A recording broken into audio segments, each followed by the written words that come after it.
Kannur ADM. Naveen ബാബുവിന്റെ അടിവസ്ത്രത്തിൽ രക്തക്കറയുണ്ടായിരുന്നുവെന്ന് police inquest report. Kannur town police തയ്യാറാക്കിയ ഇൻക്വസ്റ്റ് റിപ്പോർട്ടിലാണ് രക്തക്കറയെക്കുറിച്ചുള്ള പരാമർശമുള്ളത്. എന്നാൽ പോസ്റ്റ്മോർട്ടം റിപ്പോർട്ടിലും പോലീസ് എഫ്ഐആറിലും അങ്ങനെയൊരു പരാമർശമോ കണ്ടെത്തലോ ഇല്ല.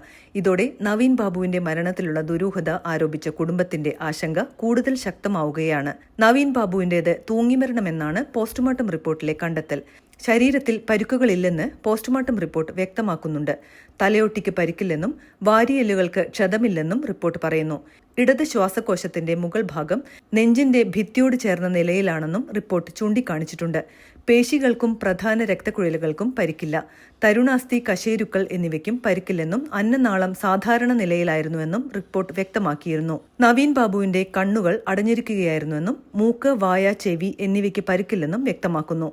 ചുണ്ടിന് നീല നിറമായിരുന്നു. പല്ലുകൾക്കും മോണകൾക്കും കേടില്ല. നാവ് കടിച്ചിരുന്നു. വിരലിലെ നഖങ്ങൾക്ക് നീല നിറമായിരുന്നു. ശരീരം അഴുകിയതിന്റെ ലക്ഷണങ്ങളില്ല. വയറും മൂത്രാശയവും ശൂന്യമായിരുന്നുവെന്നും റിപ്പോർട്ട് വ്യക്തമാക്കുന്നു.